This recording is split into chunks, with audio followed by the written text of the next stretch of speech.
Yesus tidak datang sia-sia, bukan datang dengan tangan kosong, bukan datang tidak membawa kebaikan apapun, tapi Yesus datang, I am here, membawa kesembuhan dan pemulihan.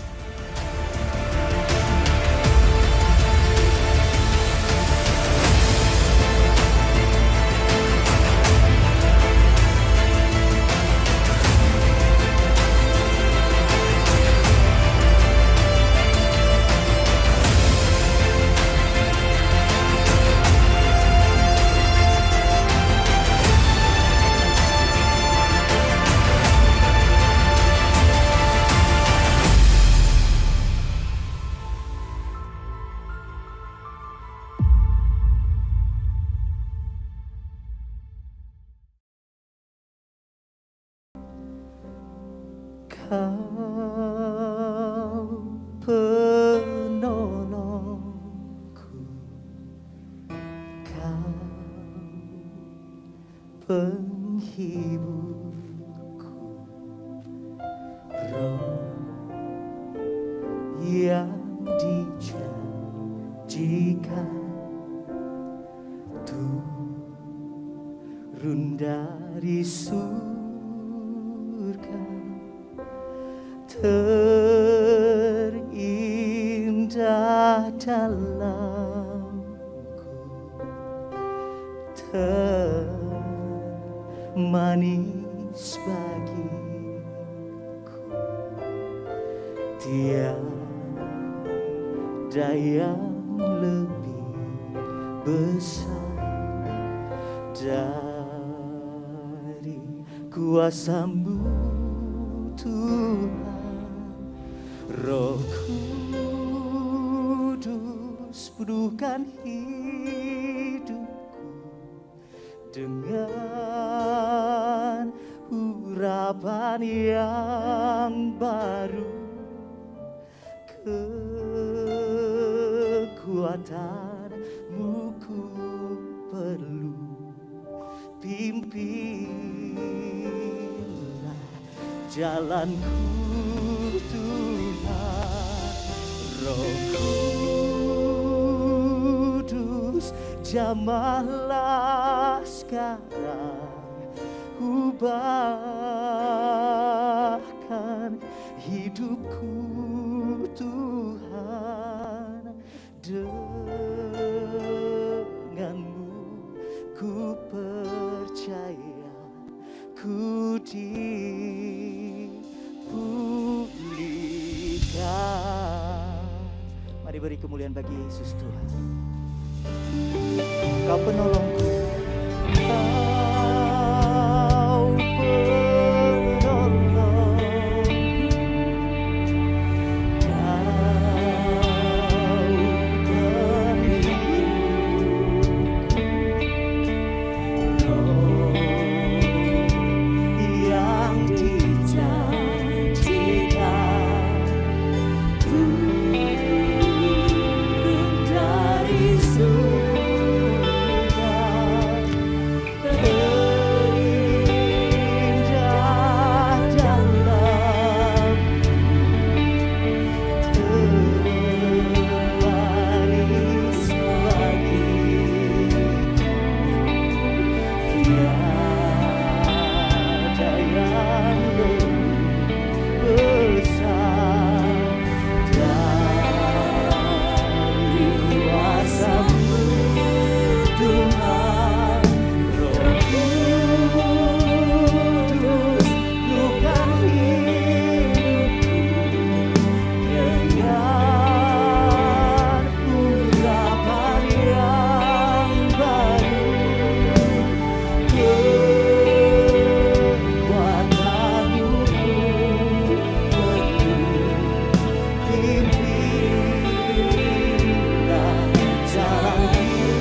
Katakan Kau penghiburku.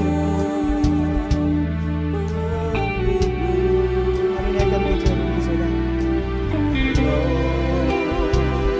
Rasakan kehadiran Roh Kudus yang menjamah, yang melawat hidupmu. Terima kasih Tuhan.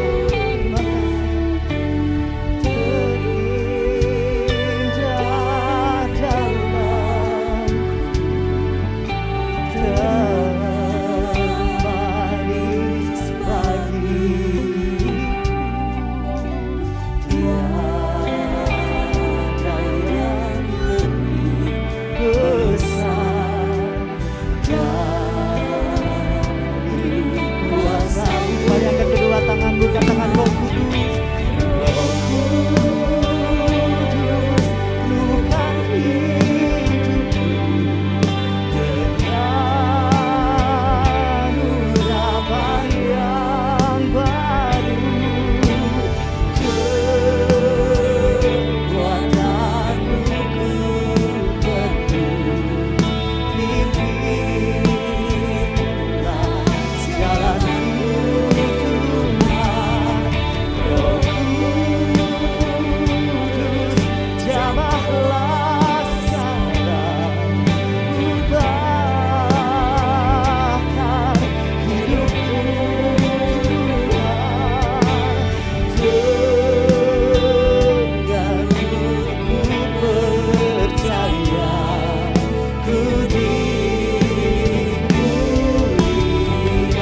Katakan yang penuh Roh Kudus, lukan hidupku dengan urapan yang baru. Amin. Kekuatanmu ku penuh, pimpinlah jalanku.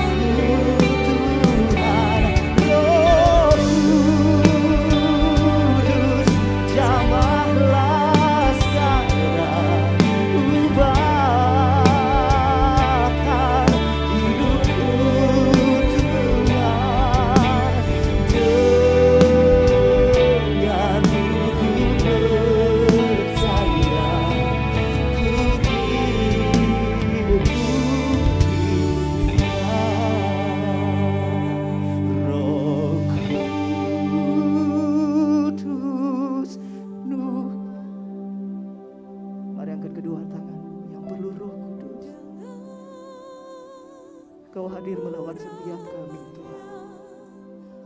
Urapan yang baru, pengertian-pengertian yang baru.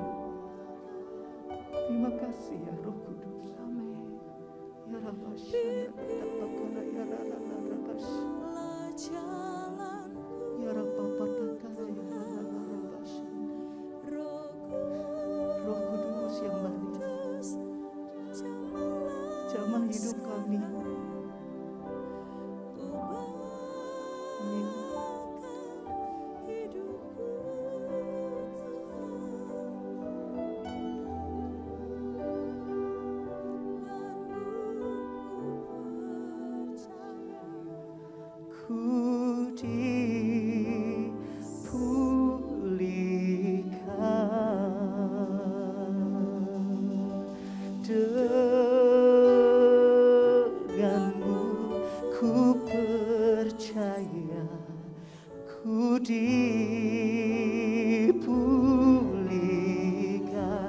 Sekali lagi dengan iman katakan, oh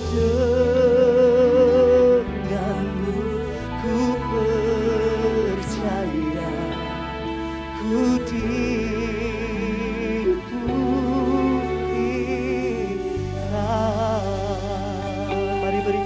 bagi Dia, lebih lagi bagi Dia.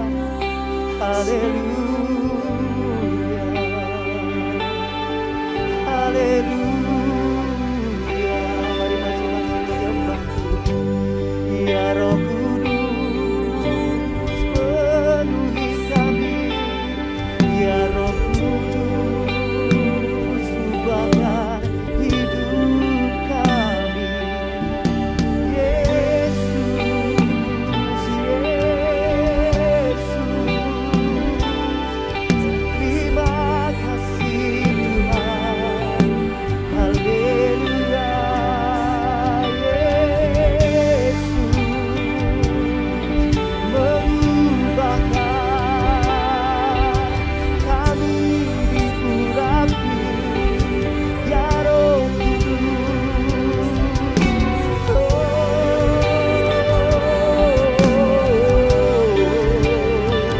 Tidak ada kuasa selain kuasa Roh Kudus di tempat ini, menjamah, memberkati hidup kami, mengubahkan hidup kami.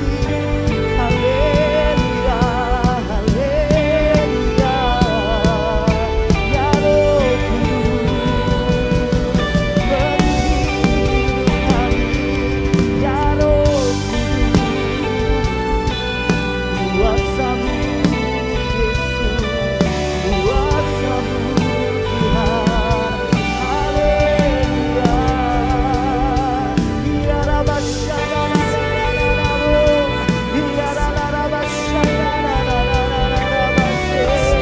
ya terima kasih. Mari naikkan syukurmu. Terima kasih ya Roh Kudus. Terima kasih Tuhan. Tiada yang seperti-Mu, tiada yang seperti Engkau. Yesus, keselamatan kami, perisai perlindungan, pertahanan yang maha tinggi. Haleluya, Yesus Tuhan, penyembuhku, kekuatanku, penolong yang setia.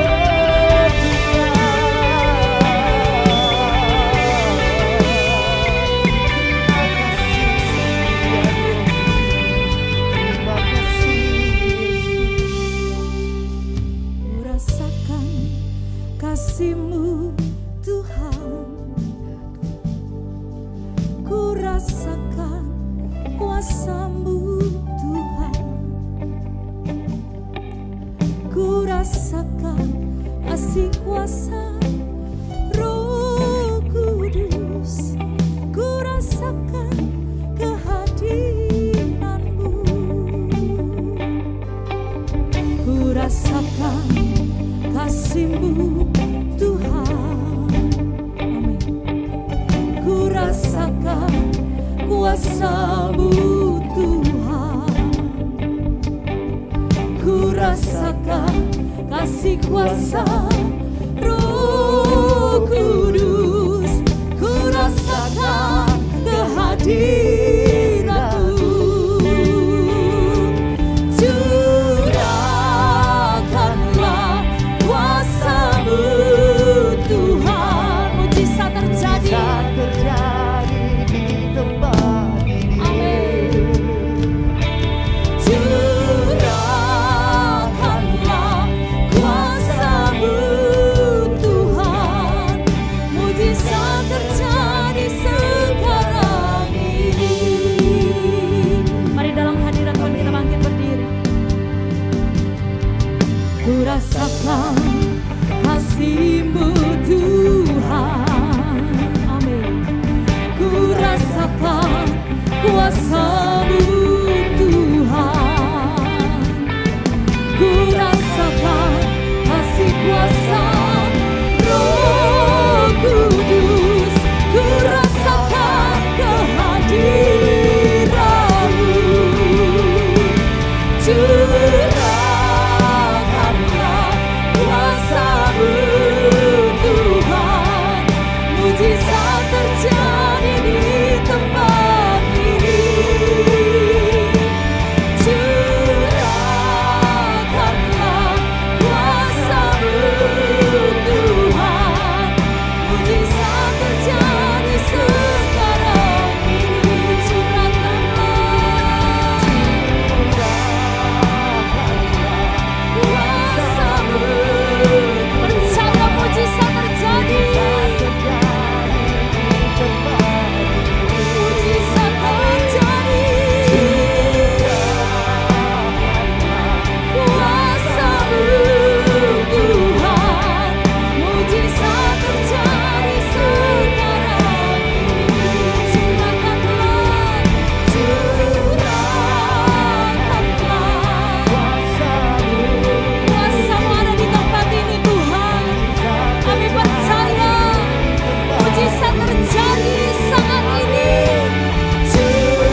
membawa persembahan persepuluhan pada hari ini di minggu pertama di bulan yang ke-6. Saudara diberikan kesempatan untuk membawa persembahan persepuluhan. Saudara yang di rumah yang menyaksikan ini secara online juga bisa scan barcode di layar monitor saudara ataupun nomor rekening yang tertera di laptop ataupun di HP saudara. Ibadah ini disiarkan juga melalui YS Media di YouTube. Baik, kita akan membawa persembahan persepuluhan dan berdoa. Bapa yang baik, kami mengucap syukur pada siang hari ini, pagi hari ini, kami memasuki di minggu pertama di bulan yang ke-6 2022. Kasih pemeliharaan berkat Tuhan atas kami semua. Melangkahkan kaki, membawa persembahan persepuluhan, kami mau memberi karena kami sudah dilimpahi oleh Tuhan dengan berkat dan Kau pakai kami terus menjadi saluran berkat bagi Tuhan dipermuliakan di bumi ini Tuhan. Kau memberkati anak-anak-Mu, semua apapun yang dikerjakan oleh tangan mereka dibuat Tuhan berhasil, bahkan berlipat-lipat kali ganda. Nama Tuhan dipermuliakan. Bukakan tingkap-tingkap langit, dicurahkan berkat atas kehidupan anak-anak-Mu. Terima kasih Bapa, Tuhan sendiri yang menghalau segala belalang, pelahap, pengerip, pelompat, belalang pindahan, segala bencana, kecelakaan, kemalangan, kami menolaknya dalam nama Yesus. Kau memberkati kami semua. Dengan ucapan syukur kami membawa persembahan persepuluhan dalam nama Yesus. Amin. Silakan dimasukkan di kotak yang sudah dipersiapkan. Banyak yang Kau perbuat di dalam hidupku, rancangan indahmu terjadi di hidupku. Bapa yang mengerti segala yang ku beri, kasih-Mu sempurna Nyata dalam hidupku. nyata dalam hidupku. Ku bersyukur Bapa, Ku bersyukur. bersyukur Tuhan, Haleluya. buat kasih setiamu di dalam hidupku. Kami bersyukur. Bersyukur, Ku bersyukur. Ku bersyukur. bersyukur Bapa, Sekali lagi saya undang jemaat bangkit berdiri bersama. bersyukur Tuhan, Haleluya. buat kasih setiamu di dalam hidupku. Ku bersyukur Tuhan. Sekali lagi. Ku bersyukur Bapa.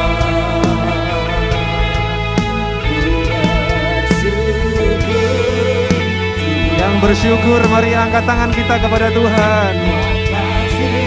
Kami bersyukur kepadamu Yesus. Kami bersyukur kepadamu Bapa. Ku bersyukur, ku bersyukur. Haleluya.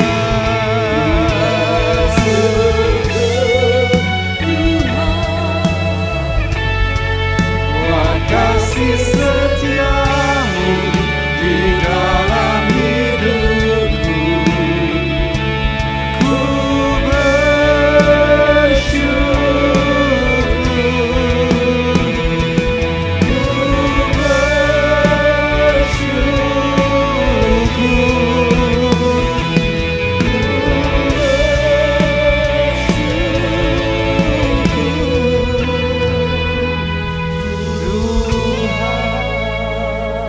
sorak-sorai bagi Tuhan Yesus yang dahsyat. Mari berdoa. Sebab itu kami datang di sini pada hari ini Tuhan, karena kami semua bersyukur karena pemeliharaan, berkat, penyertaan, bahkan nafas hidup yang masih Tuhan beri sampai dengan hari ini. Tuhan Yesus baik selama-lamanya. Kau memberkati ibadah sepanjang pagi hari ini Tuhan, dari awal hingga pada selesainya, baik yang di gedung gereja ini ataupun dimanapun mereka menyaksikan ibadah ini bersama-sama dengan kami, mereka semua diberkati oleh Tuhan. Sekarang sampaikanlah firman kebenaran bagi kami semua, kami mendengar. Dalam nama Yesus, katakan bersama, amin. Tepuk tangan sekali lagi bagi Tuhan Yesus. Silakan saudara kembali duduk. Shalom semuanya. Puji Tuhan, shalom juga bagi saudara yang ada di rumah masing-masing ataupun dimanapun saudara berada bisa menyaksikan bersama tayangan ibadah pada pagi hari ini. Hari ini gereja-gereja di seluruh dunia sedang merayakan Pentakosta, yaitu hari pencurahan Roh Kudus. Saudara, Pentakosta itu berasal dari kata Pentekostes. Dalam bahasa Yunani artinya adalah hari yang ke-50. Hari yang ke-50 dari apa? Dihitung dari kebangkitan Tuhan Yesus. Atau hari yang ke-10 dari kenaikan Tuhan Yesus. Pentakosta. Dan kita semua tahu bahwa Yesus pernah berkata bahwa ketika dia naik ke surga, kamu jangan kemana-mana ya, kalian jangan kemana-mana, aku akan mencurahkan rohku kepadamu. Waktu itu yang menyaksikan Yesus naik ke surga sekitar 500 orang, saudara. Tapi begitu pencurahan Roh Kudus terjadi, hanya tinggal 120 orang murid. Mana yang lain? Mereka nggak tahu entah kemana, kalau orang Jawa bilang merotoli, saudara. Karena tantangan, masalah, karena macam-macam mereka meninggalkan Tuhan. Dan tinggal 120 orang murid. Yang ingin saya katakan kepada saudara bahwa saudara adalah orang-orang yang setia menanti-nantikan Tuhan. Firman Tuhan berkata bahwa kita bukanlah orang yang mengundurkan diri dan binasa, tetapi orang-orang yang terus percaya dan beroleh hidup yang kekal. Sehingga saya seringkali berkata kepada saudara, biarlah kita punya komitmen diri, sekali Yesus tetap Yesus. Yang mau katakan amin? Katakan bersama saya, sekali Yesus tetap Yesus. 1, 2, 3. Sekali Yesus tetap Yesus. Pencurahan Roh Kudus terjadi di loteng Yerusalem. Pada saat itu saudara 120 orang murid dan mereka bermanifestasi dengan berbagai bahasa roh saudara. Dan mereka berbicara kepada banyak orang dengan bahasa-bahasa yang baru. Roh Kudus itu adalah Tuhan. Roh Kudus itu adalah Tuhan yang ada di hidup saya dan hidup saudara. Banyak orang yang tidak menyadari tentang hal ini. Saudara, kita tahu bahwa di zaman Perjanjian Lama kita mengenal Bapa, yaitu Yahweh namanya. Ya. Di masa Perjanjian Baru, kita mengenal Yesus Tuhan sebagai Sang Putra. Kemudian dia mati, bangkit, naik ke surga, kembali kepada kemuliaannya di surga. Lalu di masa anugerah sekarang ini, saudara, kita mengenal Roh Kudus. Siapa Roh Kudus? Roh Kudus adalah Tuhan yang ada di dalam diri saya, dalam diri saudara. Roh Kudus adalah rohnya Bapa, rohnya Yesus yang tinggal di dalam diri saya dan saudara.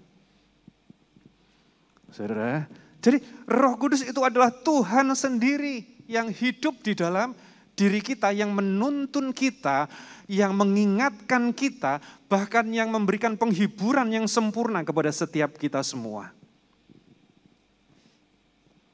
Oh, jadi dalam diriku ini ada Tuhan ya Pak? Ya. Sejak kapan? Sejak engkau percaya Yesus adalah Tuhan dan Juru Selamat, sejak saat itu di dalam diri saudara, dalam diri saya, ada Roh Kudus, ada Tuhan dalam hidup kita. Jadi kemanapun kita pergi melangkah, saudara, ternyata kita tidak sendiri. Ada Roh Kudus yang menyertai kita. Dan kalau kita menyadari tentang hal itu, saudara, Roh Kudus itu akan memproduksi, menghasilkan segala sesuatu dalam kehidupan kita, semua yang baik. Tentu kita tahu tentang buah roh, bukan? Ada kasih, sukacita, damai sejahtera, ada kesabaran, kemurahan, kebaikan, kesetiaan, kelemah lembutan, dan penguasaan diri. Semua itu dihasilkan oleh Roh Kudus dan roh itu ada dalam diri kita. Oleh karenanya saya percaya orang yang menyadari akan dirinya dipenuhi dengan Roh Kudus, segala buah-buah roh itu akan dipertajam terus-menerus. Dibentuk terus-menerus. Bahkan disempurnakan menjadi seperti Kristus. Sehingga banyak kesaksian yang berkata begini, iya pastor betul itu, aku dulu ini orangnya enggak sabaran, suka marah, suka emosi, enggak menahan diri. Sekarang begitu aku mengerti tentang anugerah bahwa Roh Kudus ada dalam hidupku, kok bisa sabar ya? Aku sendiri juga heran. Saudara, dulu suka maki-maki, dulu suka ngomong kotor, ngomong kasar. Sekarang seperti ada yang ngerem, itu Roh Kudus. Pernah enggak saudara mengalami, misalnya mau melakukan segala sesuatu yang bertentangan dengan firman Tuhan. Lalu hati ini berbicara, jangan, enggak boleh seperti itu. Itu Roh Kudus, saya percaya pernah. Ya, saudara. Roh Kudus yang memampukan kita melawan kedagingan. Roh itu penurut tetapi daging lemah. Karena itu berilah keleluasaan untuk Roh Kudus berkarya atas kehidupan kita. Pegang kendali atas kehidupan kita. Yang mengubahkan seluruh hidup kita. Saudara, gak bisa pastor, aku ini sudah seperti ini, aku ya apa adanya. Kalau begitu artinya dia tidak mau berubah. Kita harus diubahkan. Ayo sadari saudara, hidup kita ini penuh dengan kelemahan. Saya penuh dengan kelemahan, tetapi saya sadar ada dalam diri saya Roh Kudus yang akan mengubahkan dari hari ke hari. Saya mau diubahkan. Iya kalau Yesus gak perlu diubahkan, karena apa? Dia sempurna. Dulu, sekarang, sampai selama-lamanya dia tidak perlu berubah dan memang tidak pernah berubah. Karena apa?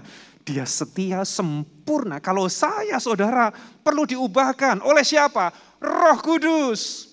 Jadi ingat baik-baik saudara, Tuhan hadir di dalam kehidupan kita saat ini adalah lewat kuasa Roh Kudus di dalam diri kita. Jadi kalau kita menyadari ada roh Tuhan dalam diri saya dan saudara, kalau kita menyadari ada Roh Kudus dalam diri kita, mungkin enggak kira-kira Roh Kudus membawa kita ke tempat yang remang-remang? Enggak. Kalau kita menyadari ada Roh Kudus dalam diri kita, mungkin enggak suami mukul istri? Enggak ada.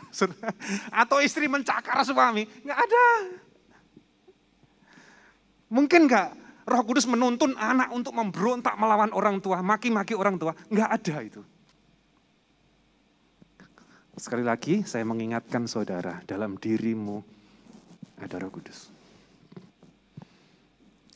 Ayo katakan bersama saya, Roh Kudus hidup di dalam diriku. 1, 2, 3, Roh Kudus hidup di dalam diriku.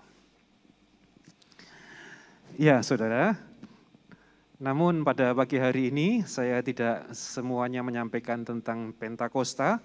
Saya juga mau menyampaikan tentang tema bulanan di bulan ini adalah tentang finance, tentang finansial.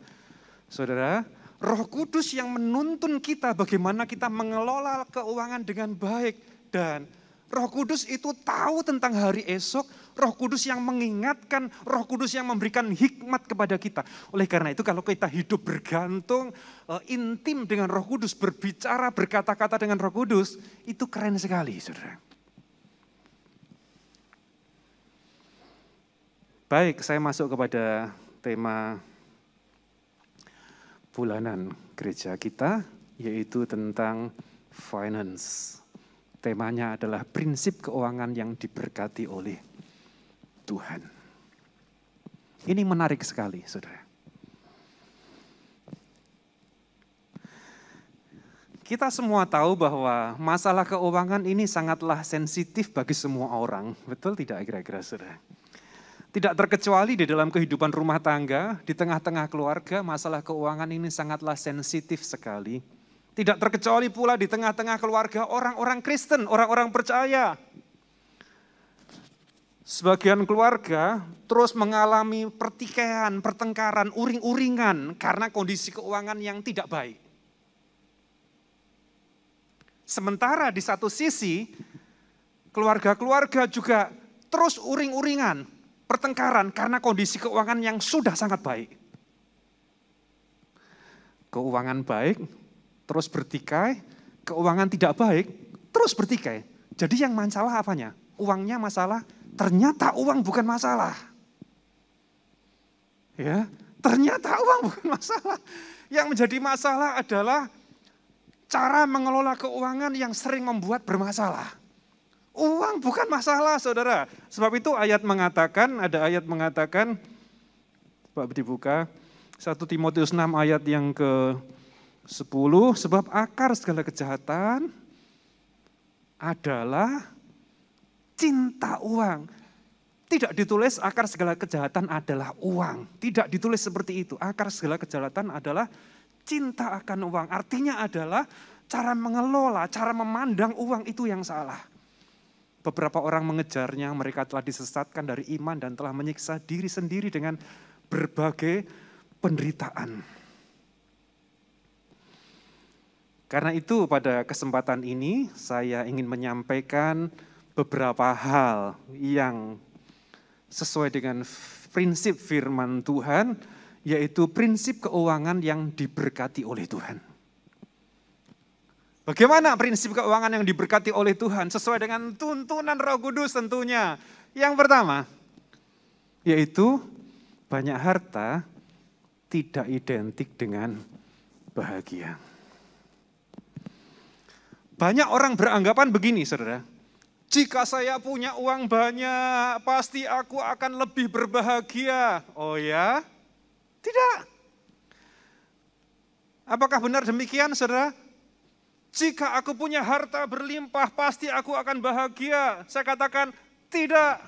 Justru saya mau katakan begini, memang saudara punya uang banyak, engkau bisa beli apa saja, engkau bisa pergi kemana saja, namun itu tidak akan menjamin kepuasan di dalam hidupmu. Perhatikan baik-baik.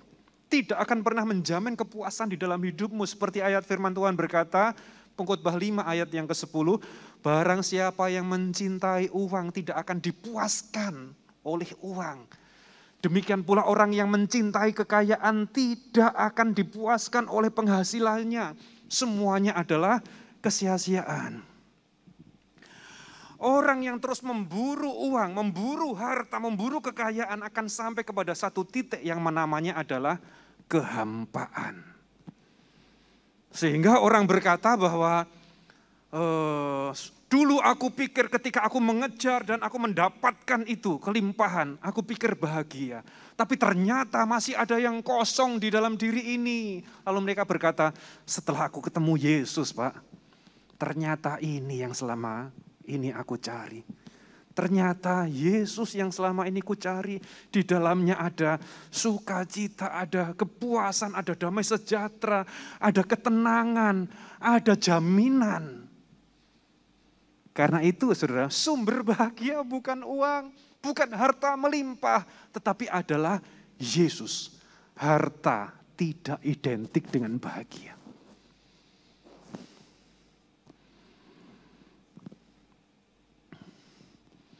Tapi Yesuslah sumber kebahagiaan.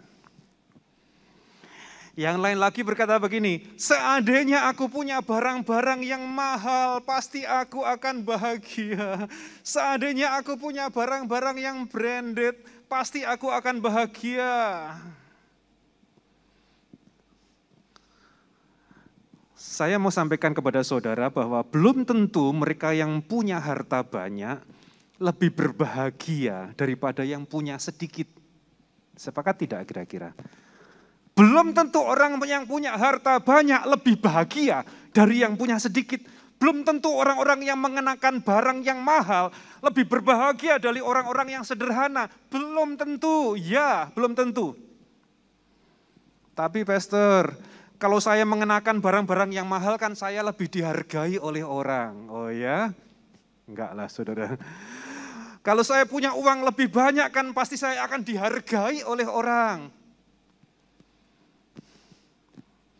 Memang kita kurang dihargai atau seperti apa? Saudara, saya mau katakan kepada saudara begini, harga diri kita sesungguhnya tidak ditentukan oleh barang-barang yang kita pakai. Harga dirimu, harga diriku tidak ditentukan oleh apa yang engkau pakai. Harga diri kita tidak ditentukan dari harta yang kita punya. Karena itu kita tidak perlu ikut-ikutan, puji Tuhan kalau engkau diberkati bisa membeli ini dan itu, puji Tuhan. Tapi ada orang-orang yang berusaha sedemikian rupa untuk mendapatkan itu, bahkan mungkin dengan ngutang dulu ya, untuk beli barang yang mahal supaya aku dihargai orang. Aduh, jauhkanlah itu dari saudara. Ya, sekali lagi harga diri kita tidak ditentukan oleh itu. Saudara dan saya ini sudah terlalu berharga, lebih dari barang-barang merek dunia. Saudara tahu nggak harga diri kita itu harganya berapa? Kita ini seharga apa sih saudara? Harga kita ini tidak bisa dibayar oleh apapun yang ada di dunia. Dan saya mau katakan kepada saudara, harga kita tidak dapat dibayar oleh dunia apapun juga. Kita adalah seharga apa? Nyawa anak domba. Saking berharganya saya, saking berharganya saudara, sehingga yang punya sorga mau turun ke dunia mati, hanya untuk menebus saudara, hanya untuk menebus saya, yang tidak bisa dibayar oleh apapun juga. Saya, saudara itu terlampau berharga. Bahkan kita disebut sebagai biji mata Tuhan.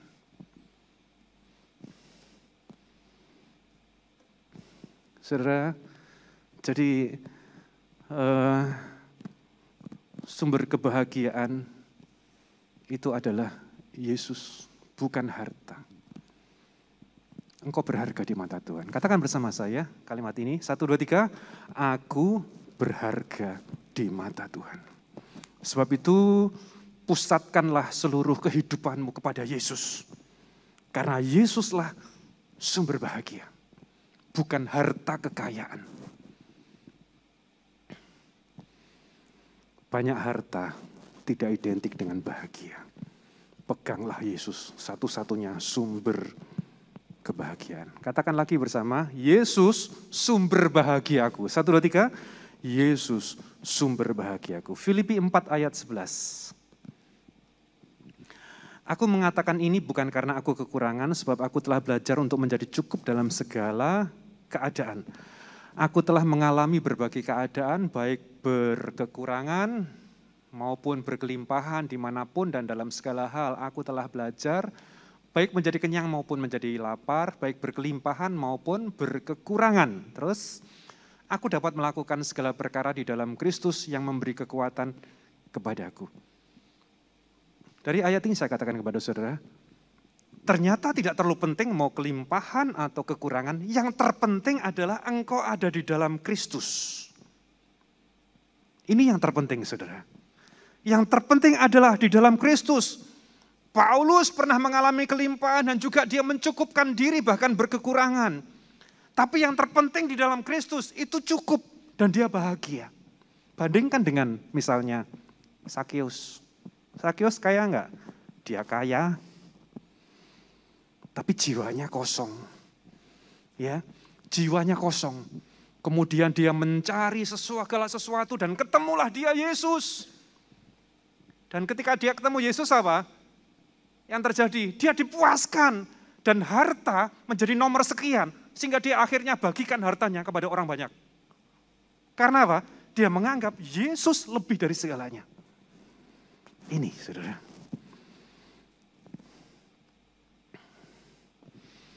Saya berdoa dan ayo imani percaya. Di dalam Yesus engkau adalah orang yang berbahagia. Yesus saja cukup bagiku. Engkau adalah orang-orang yang dilimpahi oleh Tuhan dengan berkat, dengan pertolongan, bahkan kelimpahan. Ada satu tulisan yang sangat menarik begini. Ada mindset, cara berpikir orang-orang yang berkekurangan. Katanya adalah orang yang berkekurangan itu selalu beli satu kurang, beli dua masih kurang terus. Sepatu warna putih ada, hijau, merah, kuning, kurang terus. Perlu nggak perlu pokoknya belanja. Itu katanya mindset orang yang berkekurangan. Ya saudara, nanti di poin kedua ini saya akan sampaikan kepada saudara bagaimana mengelola keuangan dengan baik. Tapi yang pertama tadi adalah bahwa bagaimana mengelola keuangan, prinsip keuangan yang diberkati oleh Tuhan. Kita harus memahami bahwa banyak harta tidak identik dengan bahagia. Tetapi kebahagiaan itu hanya didapatkan oleh Kristus Yesus Tuhan, di dalam Yesus Tuhan. Yang kedua sekarang, bagaimana prinsip keuangan yang diberkati Tuhan? Yaitu kita harus memahami bahwa kita adalah penata uang dan bukan hamba uang.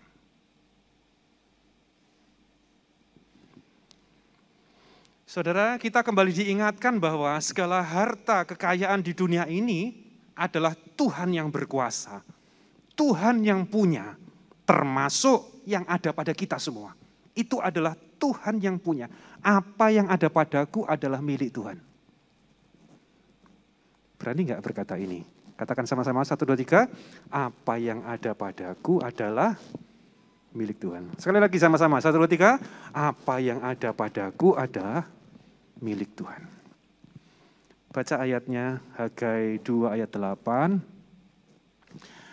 Perak adalah milikku dan emas adalah milikku, kata Tuhan. Demikianlah Yahweh Sebaot, Yahweh semesta alam berfirman. Ini yang berfirman adalah Tuhan. Dia berkata bahwa emas dan perak, artinya adalah kekayaan dunia, itu adalah milik Tuhan.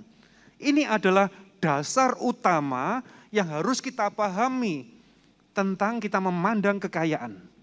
Semuanya adalah milik Tuhan, bukan milik kita. Kita ini pengelola, dipercayakan oleh Tuhan untuk mengelola dengan baik. Ternyata semuanya adalah milik Tuhan, dititipkan kepada kita. Lagi, Mazmur 24, 1-2. Mazmur Daud. Bumi dengan segala isinya adalah milik Yahweh. Siapa yang punya? Bapa Yahweh. Dunia serta segala yang tinggal di dalamnya. Lagi, sebab Dia telah membangunnya di atas lautan dan menegakkannya di atas sungai-sungai. Tuhan adalah pemilik segala sesuatu termasuk kekayaanmu. Sekali lagi, jika sekarang harta kekayaan itu ada pada kita, Dia yang mempercayakan kepada kita untuk ditata, untuk dikelola dengan baik. Sekarang pertanyaan dasarnya begini, bagaimana cara mengelola dengan baik?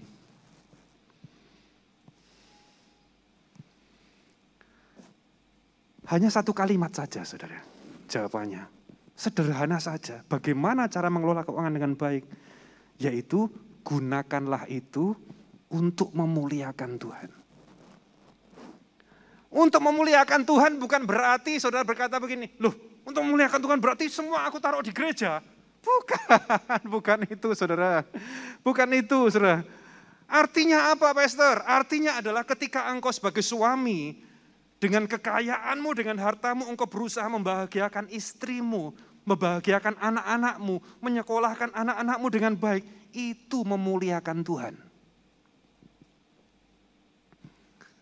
Ketika engkau sebagai suami, engkau membahagiakan istrimu dengan kekayaanmu, itu memuliakan Tuhan. Amin para istri. Gak ada amin. Ketika engkau sebagai suami istri, lalu kemudian engkau membahagiakan orang tuamu, engkau membahagiakan mertuamu, itu memuliakan Tuhan, saudara. Dengan kekayaanmu engkau membahagiakan orang tua atau mertua, itu memuliakan Tuhan.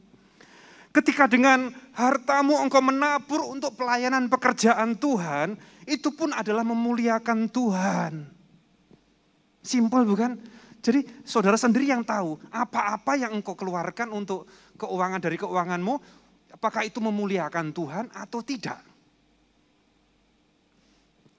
Sebaliknya, kalau seorang suami lalu kemudian diam-diam tanpa sepengetahuan istri membelikan HP wanita lain. Jangan ngomong istriku ya. Itu bukan memuliakan Tuhan tetapi mempermalukan Tuhan.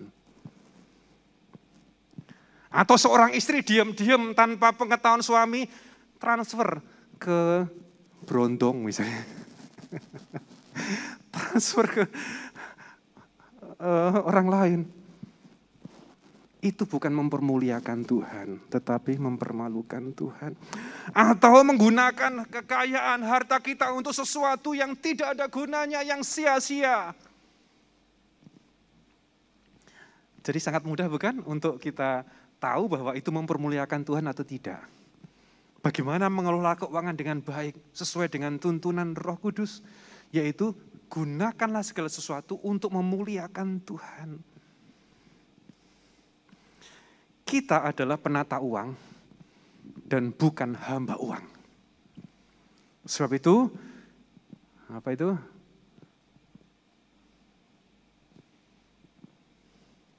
Kelolalah uang dengan baik untuk mempermuliakan Tuhan dan bukan untuk mempermalukan Tuhan. Hidupku adalah milik Yesus. Segala yang ada padaku adalah milik Yesus. Dan untuk memuliakan Yesus. Jadi ukurannya gampang, saudara. Segala sesuatu yang kita lakukan, yang kita keluarkan untuk beli apa, apakah Yesus dimuliakan atau tidak. Oke, sudah 2. Sekarang yang ketiga. Bagaimana prinsip keuangan yang diberkati oleh Tuhan? Yaitu menabur. Kejadian 8 ayat 22. Selama bumi ini ada, tidak akan berhenti musim menabur dan menuai. Musim dingin dan panas. Musim kemarau dan hujan, siang dan malam. Firman berkata apa? Selama bumi ini masih ada. Bumi ini masih ada, bukan? Masih. Tidak akan berhenti musim menabur dan menuai. Saudara tahu bahwa semua kepercayaan di dunia ini, semua agama di dunia ini mengetahui tentang hukum tabur tuai. Entah Muslim kah, Buddha kah, Hindu kah, Konghucu kah, atau mungkin aliran kepercayaan, bahkan mungkin yang tidak percaya akan agama sekalipun. Mereka tahu bahwa tabur tuai itu ada, meskipun sumbernya adalah dari kitab suci kita. Namun mereka tahu dan percaya akan hukum tabur tuai. Namun persoalannya adalah banyak orang yang enggan untuk melangkah tentang menabur ini, saudara. Yang saya maksudkan menabur secara horizontal ya, saudara. Kalau vertikal sudah selesai. Artinya apa sudah selesai? Bapa di surga menabur putranya yang tunggal, mati, berkorban mati, dan dia menuai. Yaitu apa? Menuai saya, menuai saudara. Jiwa-jiwa. Sudah selesai itu, nggak ada jalan lain. Keselamatan ke surga hanya melalui Sang Putra, yaitu Yesus Kristus. Tetapi secara horizontal masih terjadi hukum tabur tuai, saudara. Ketika engkau menabur senyuman, engkau akan mendapatkan senyuman. Ketika engkau menabur biji mangga, nggak akan pernah menuai buah durian. Apa yang kau tabur, itulah yang akan kau tuai. Baca ayatnya. Yesaya 30 ayat 23.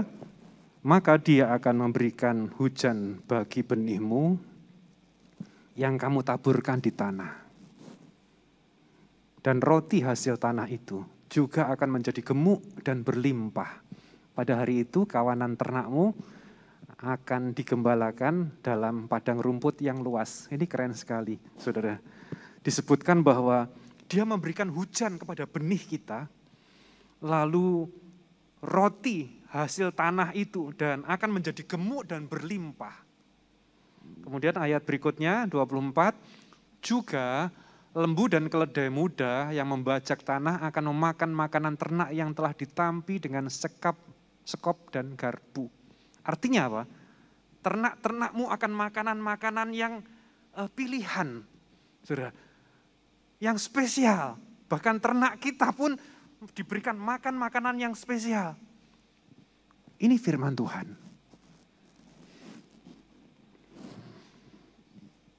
Saya bacakan ayat-ayat ya tentang menabur, 2 Korintus 9 ayat 10. Elohim yang menyediakan benih bagi penabur dan roti sebagai makanan. Dia juga yang akan menyediakan benih bagi kamu dan melipat gandakannya. Dan dia juga menumbuhkan buah-buah kebenaran. Dari ayat ini saya mau katakan kepada saudara, makanya tadi waktu saya berdoa, saya katakan bahwa berkat yang kita terima, yang Tuhan berikan kepada kita, ternyata di dalamnya ada benih yang harus ditabur. Ya, Dia yang menyediakan benih itu dan roti untuk dimakan, ternyata di dalam berkat itu ada benih yang harus ditaburkan. Ini firman Tuhan. Dan Dia yang akan menumbuhkan dengan buah-buah kebenaran. Yesus sendiri pernah berkata apa? Adalah lebih berbahagia memberi daripada menerima. Lebih berbahagia memberi daripada menerima. Banyak kesaksian yang saya dengar di gereja ini dan juga di berbagai tempat bahwa semakin mereka menabur untuk pelayanan pekerjaan Tuhan, semakin mereka menabur untuk Tuhan dipermuliakan, semakin diberkati Tuhan. Sehingga ada yang ngomong begini, gereja perlu apa lagi Pak? Gereja perlu apa lagi? Saudara, saya bersaksi kepada saudara, saya pelayanan kan di berbagai tempat kan, di Kalteng, Kalbar, Kalsel, Kaltim. Selalu ada orang yang Tuhan kirim untuk menabur. Saya juga sendiri heran. Selalu ada orang yang Tuhan kirim yang bahkan mungkin orangnya nggak mau muncul, nggak mau namanya dikenal. Selalu ada orang untuk menabur di dalam pekerjaan Tuhan. Saya sampai berkata, Tuhan, ini kalau bukan Tuhan nggak mungkin. Dan saudara tahu bahwa di gereja-gereja saya yakin dan percaya Tuhan kirimkan orang-orang untuk itu. Bahkan ada seorang rekan di satu kota, dia punya anak sekolah di negara lain. Negara itu mungkin kekristenan sangat 0, berapa persen begitu. Dia cerita begini, ternyata di gereja kecil pun, yang miskin pun ternyata ada orang yang memang Tuhan utus untuk memberikan taburan. Makanya gereja itu adalah milik Tuhan, Tuhan yang punya. Saudara. Jadi kalau engkau ada lalu kemudian dipercaya untuk memberkati gereja, itu bukan saudara, tetapi Tuhan yang memakai saudara untuk menjadi saluran berkat. Sehingga seperti yang tadi saya katakan bahwa gereja perlu apa lagi, Pastor? Gereja perlu apa lagi? Karena apa? Mereka merasa semakin memberkati gereja, semakin usahanya diberkati, dipulihkan oleh Tuhan.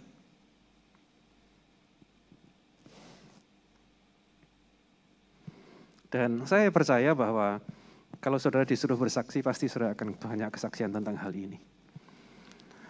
Amsal 3 ayat 9. Hormatilah Yahweh dengan hartamu dan dengan buah sulung dari segala penghasilanmu. Ayat ini oleh sebagian orang diartikan bahwa kalau engkau kerja, gaji pertama, serahkanlah kepada gereja. Saya tidak mengajarkan itu sih saudara. Saya tidak mengajarkan itu kepada jemaat. Tetapi artinya adalah buah sulung itu adalah yang terbaik lakukanlah untuk Tuhan. Karena sumber kebahagiaan itu adalah Tuhan. Saudara tentu tahu kisah tentang anak muda yang kaya. Lalu Tuhan katakan, kalau engkau mau sempurna, jualah hartamu, bagikanlah kepada orang miskin dan ikutlah aku. Anak muda ini kemudian sedih. Karena apa? Hatinya terikat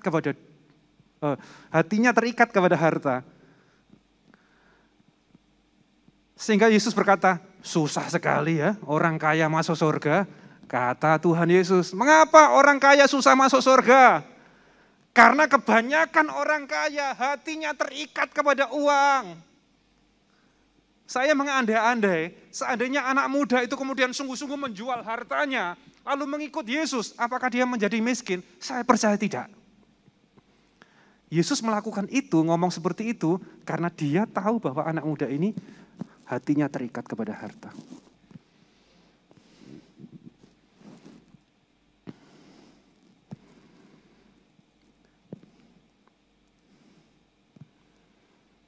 Itu, saudara. Jadi 3 poin Tuhan sudah sampaikan kepada kita, prinsip keuangan yang diberkati oleh Tuhan. Silakan dibuka lagi. Yang pertama adalah kita harus pahami bahwa banyak harta tidak identik dengan bahagia. Tetapi kebahagiaan itu adalah Yesus sumbernya. Yang kedua, menjadi penata uang dan bukan hamba uang. Karena itu, harta kekayaan yang Tuhan percayakan kepada kita, kelolalah dengan baik untuk memuliakan Tuhan dan bukan untuk mempermalukan Tuhan, untuk melayani sesama. Sehingga melalui kehidupanmu nama Tuhan dipermuliakan. Untuk membahagiakan keluargamu. Untuk melayani Tuhan. Dan yang ketiga adalah ada benih. Di dalam berkat yang Tuhan berikan ternyata di dalamnya ada benih. Ada orang yang benihnya juga dimakan. Saudara, kan pasti salah kan? Pasti keliru. Ada benih. Benih juga pasti harus ditabur. Ini firman Tuhan yang ngomong. Baik, saya berdoa dan percaya semua saudara adalah orang-orang yang diberkati oleh Tuhan dan bahkan dengan berkelimpahan. Sudah habis. Tuhan Yesus berkati kita semua. Kita tepuk tangan bagi Tuhan Yesus. Yuk bangkit berdiri bersama. Kita akan masuk dalam perjamuan kudus.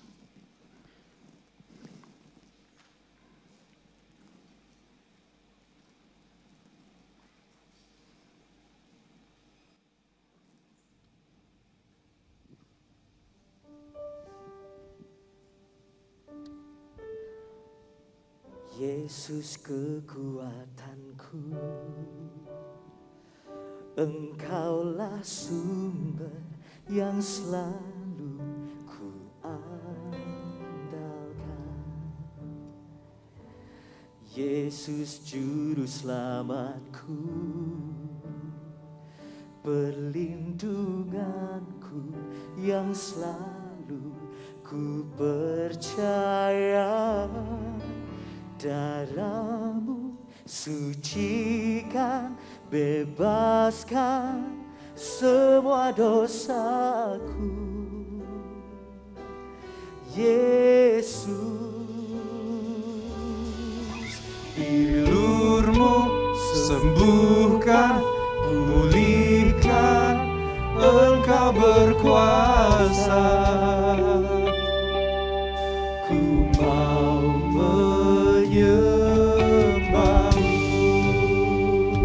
belajar pujian ini bersama. Yesus kekuatan.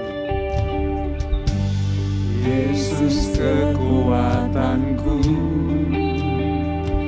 Engkaulah sumber yang selalu ku andalkan.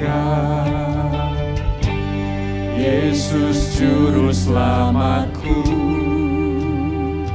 perlindunganku yang selalu ku percaya. Darah-Mu sucikan, bebaskan semua dosaku. Yesus, Bilur-Mu sembuhkan, Bilur-Mu sembuhkan, pulihkan, Engkau berkuasa. Ku mau menyembah-Mu.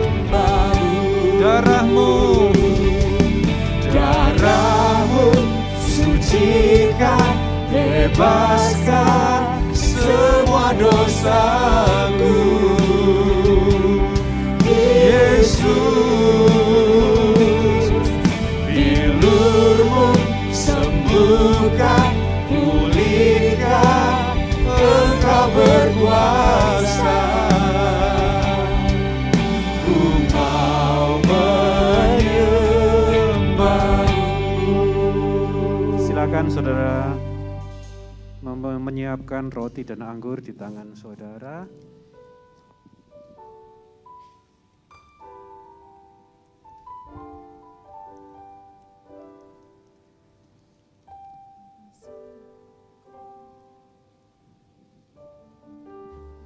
Ketika kita ambil bagian dalam perjamuan kudus, saudara sedang mengingat akan korban.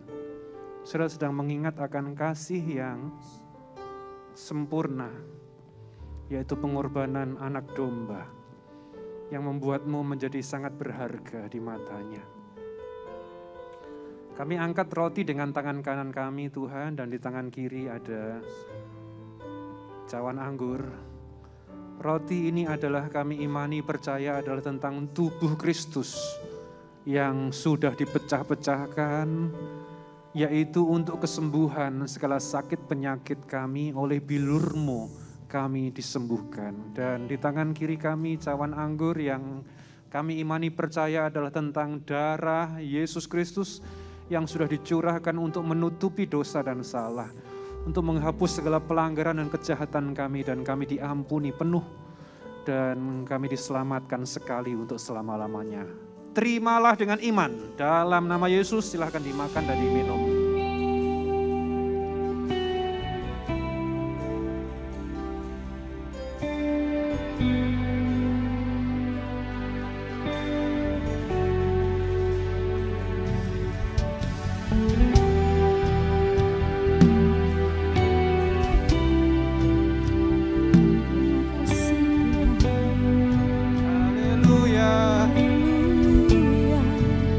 Terima kasih Yesus, terima kasih Tuhan, haleluya,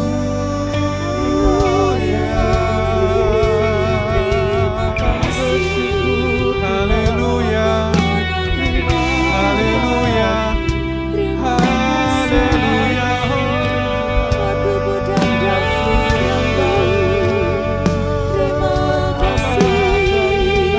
Baik, Engkau memberkati,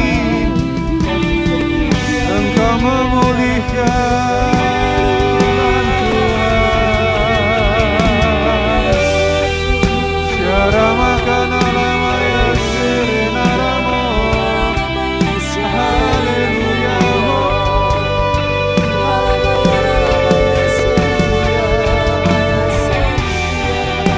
Dahsyat Engkau Yesus,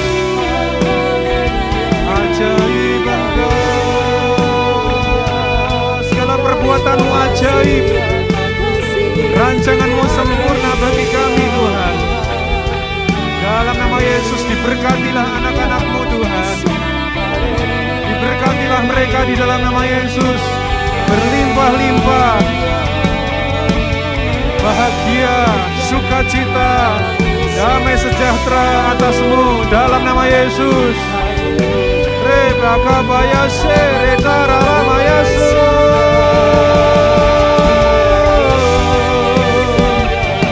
Haleluya, haleluya.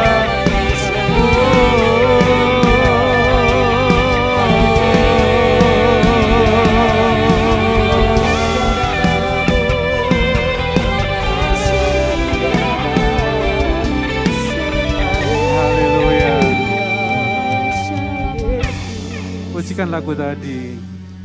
Darah-Mu sucikan, bebaskan semua dosaku, Yesus. Bilur-Mu sembuhkan, pulihkan, Engkau berkuasa. mau menyembahmu. Sekali lagi katakan darahmu. sucikan, Bebaskan semua dosaku. Amin. Yesus, bilurmu sembuhkan, sembuhkan, pulihkan, Engkau berkuasa. Ku mau menyembahmu, ku mau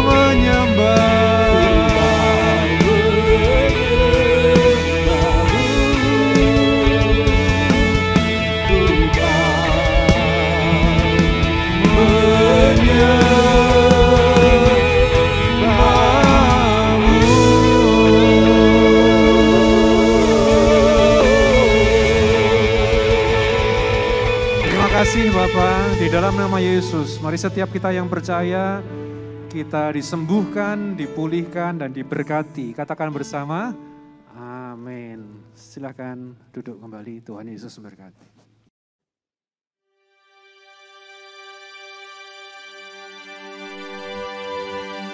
Kepadamu, ku percaya. Kepadamu, aku berserah.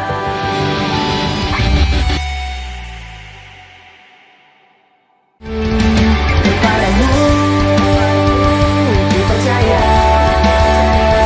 Kepadamu, aku berserah. Tiada lain, ku percaya. Dalam badai janjimu teruji, kau buktikan kepadaku.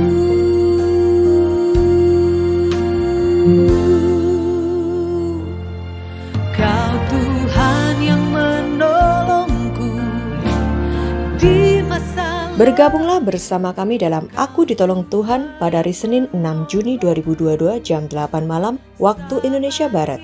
Pada tayangan kali ini kita akan diberkati oleh kesaksian Sari Simorangkir.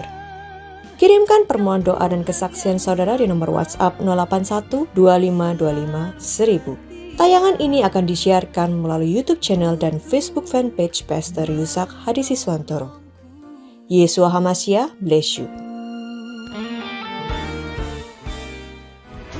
Dalam rangka memperingati 26 Mei Hari Kenaikan Tuhan Yesus Kristus dan 5 Juni Hari Pentakosta Pencurahan Roh Kudus, maka Gereja YHS mengajak seluruh jemaat dan pelayan Tuhan untuk mengikuti 10 hari doa All About the Holy Spirit 27 Mei sampai 5 Juni setiap hari pukul 3 sore.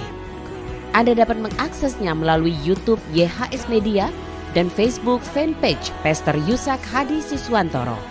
Hari Minggu tetap ada doa. Yesua Hamasia, bless you.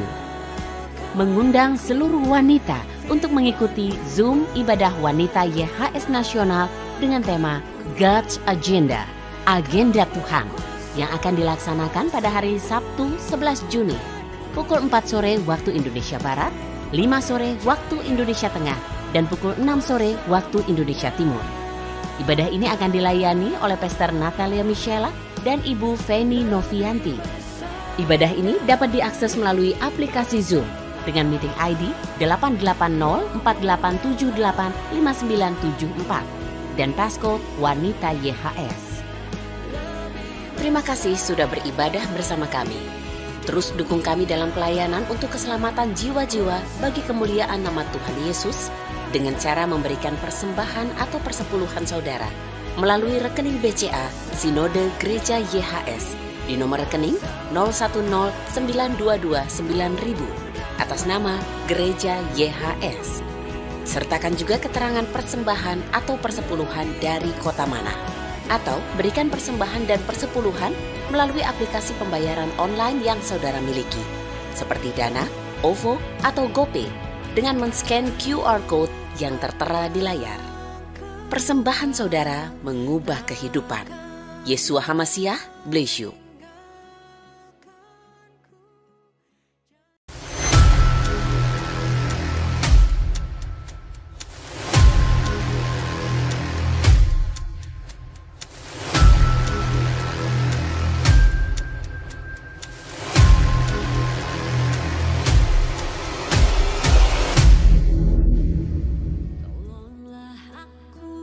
Dalam memperingati hari Pentakosta dan memanifestasikan kuasa Roh Kudus, kini telah hadir HRC, Healing and Restoration Center, yaitu pusat kesembuhan dan pemulihan di kota-kota di Indonesia. Tempat di mana saudara bisa mendapatkan pelayanan doa dan konseling secara tatap muka oleh para pendoa dan konselor bersertifikat. Bagi saudara yang rindu dilayani secara tatap muka, untuk pokok doa pergumulan pribadi, doa kesembuhan, doa pelepasan, konseling anak, konseling remaja, konseling pasangan hidup, konseling suami istri, konseling keluarga, konseling menghadapi rasa duka dan sakit penyakit keras, serta konseling pribadi lainnya. Silakan hubungi 081 2525 3000 atau nomor telepon HRC di kota-kota berikut ini untuk penjadwalan janji temu dan info lebih lanjut. Regional Sumatera, Regional Kalimantan, Regional Jawa Bali, Regional Sulawesi Maluku Papua. Engkau tidak sendirian. Ada Yesus yang selalu menopang. HRC, Healing and Restoration Center. Terimalah mujizat Tuhan. Disembuhkan dan dipulihkan. Puji nama Tuhan, saatnya kita memberikan persembahan yang terbaik buat Tuhan. Sebelumnya mari kita sama-sama berdoa. Bapak Yahweh, kami ucap syukur buat segala kebaikan-Mu atas hidup kami sepanjang minggu. Pemeliharaan-Mu sempurna atas hidup kami Tuhan. Terima kasih, saatnya kami mau memberi dengan sukacita pekerjaan Tuhan di tempat ini. Di dalam nama Tuhan Yesus. Haleluya. Amin.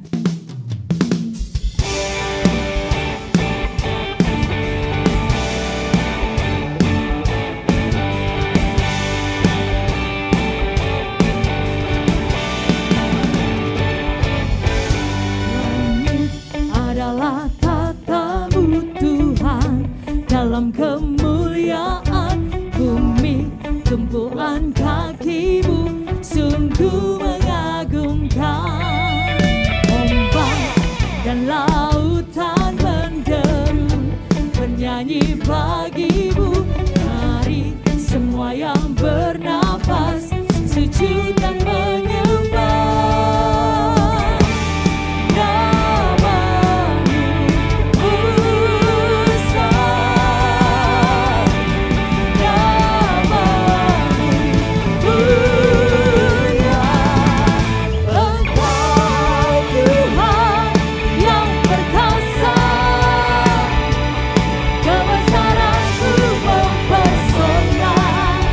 Ajaib dan mulia.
Silakan disiapkan minyak urapan di tangan saudara.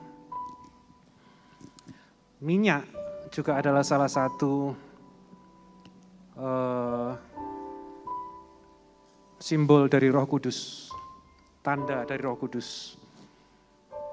Dan ketika minyak kita oleskan di dahi kita kembali dimeteraikan, diingatkan bahwa Roh Kudus memeteraikan kehidupan saudara. Keselamatan yang Tuhan sudah beri dimeteraikan oleh Roh Kudus. Dan kalau engkau juga mengimani, percaya, mengoleskan di bagian tubuhmu yang sakit, mujizat terjadi. Angkat tangan, angkat di tangan kanan. Tuhan, kami mengangkat minyak urapan ini di tangan kanan kami. Percaya bahwa Engkau yang memeteraikan keselamatan yang Tuhan sudah beri dalam hidup kami sampai selama-lamanya. Aku milik Tuhan, aku biji mata Tuhan, bahkan ketika kami mengoleskan di tubuh kami, mujizat terjadi. Di dalam nama Yesus, silakan dioleskan di dahi saudara. Dalam nama Yesus, aku milik Tuhan, aku biji mata Tuhan, aku berharga di mata Tuhan. Aku dicintai Tuhan. Ada kuasa, apa yang aku imani, yang ku percaya, yang ku perkatakan dalam nama Yesus akan terjadi. Aku sudah disucikan, dikuduskan, dan kami punya hari depan yang baik. Terima kasih Bapa atas pengurapan-Mu, kami dijagai, dilindungi, kami in Christ selama-lamanya. Dalam nama Yesus, pada akhirnya kami mengangkat kedua tangan kami dan menerima berkat yang datang daripada-Mu. Pulanglah saudara, damai sejahtera yang dari sorga turun atas kehidupanmu, rumah tangga, keluarga, pernikahan diberkati, pekerjaan, usaha, karir, bisnis diberkati oleh Tuhan, kesehatan diberkati oleh Tuhan. Ada yang sakit, kuasa bilur Yesus sudah menyembuhkanmu. Sakit apapun, terimalah kesembuhan, mujizat terjadi. Pulang dengan sukacita, damai sejahtera, berbahagia, sebab Yesus sumber bahagiamu. Berkat turun dari surga, yaitu berkat Bapa Yahweh, di dalam anugerah Tuhan Yesus, dan kuasa tuntunan Roh Kudus memberkati, menyertai, memelihara kita semua sepanjang kehidupan kita selama-lamanya. Dalam Yesus yang percaya bersama kita berkata, amin. Tepuk tangan bagi Tuhan, selamat siang. Tuhan Yesus memberkati kita semua.